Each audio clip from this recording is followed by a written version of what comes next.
Zay ny amin'iny fa nitondra fanazavana mahakasika ny fako misy vovona manerana ny tanàna Antananarivo renivohitra ny ben'ny tanàna. Efa tafapetraka ihany koa ny organigrama ho an'ny commune Antananarivo renivohitra ho iatrany ny ben'ny tanàna Antananarivo renivohitra. Ramatoa Lalao Rafalomanana andeha ary ho jerentsika izay fanazavana izay. Nolaninina io maraina io ny rafi-pitantanana nasipantsina na ny organigrama eo anivon'ny fiadidian'ny tanàna Antananarivo renivohitra. Araka ny fanambarana izay nataon'ny ben'ny tanàna Ramatoa Rafalomanana Lalao, rafi-pitantanana izay niteraka resabe ary nampikoriana ranomainty efa ho andro vitsivitsy zao. Fantatra hoe mangetahita fiovana ny vahoaka dia ho fampiarana avy hatrany organigrama izay lany dia nisy ny fanendrena ireo tompon'andraikitra eo anivon'ny fiadidian'ny tanàna Antananarivo mba hisian'ny fiaraha-miasa ampatokisana ary isy vokany tsara miatraika amin'ny vahoaka.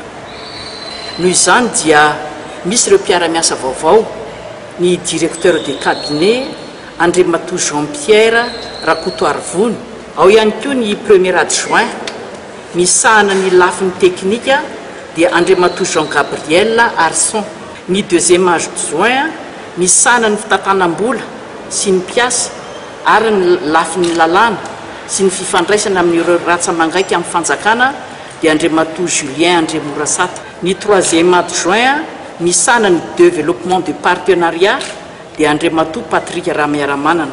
Fa nivoaka tamin'ny fanginany ihany koa ny ben'ny tanàna Antananarivo renivohitra mikasika ny fako izay tsy kiaritra tato ato fa dia miangona sy misavovona manerina ireo fokotany maro eto an-drenivohitra. Tsy andraikitry ny commune urbaine Antananarivo ny fako amin'ny Samva, fa ny Samva sy ny ministère ny rano araka ny décret 2009-1166 tamin'ny 15 septembre 2009 dia niraisiny zareo fitondrana ny fitantanana ny fako ka noho izany zany ny fitarainan'ny olona ny fiatraikan'ny rivotra maloto mitondra tsy fahasalamana dia anisan'ny malahelo koa izahay satria raha nangataka tany amin'ny fitondrana mihitsy hoe aoko raisin'ny commune amin'izay ny fitantanana ny Samva dia tsy nekendry zareo.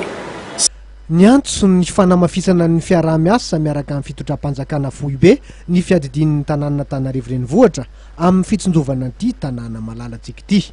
Mikasika ny lalana izay tsy kiaritra fa simba noho ny andro ratsy dia nilaza ireo tompon'andraikitra ao anivon'ny commune Antananarivo renivohitra fa asa tsy azo iodivirana izany.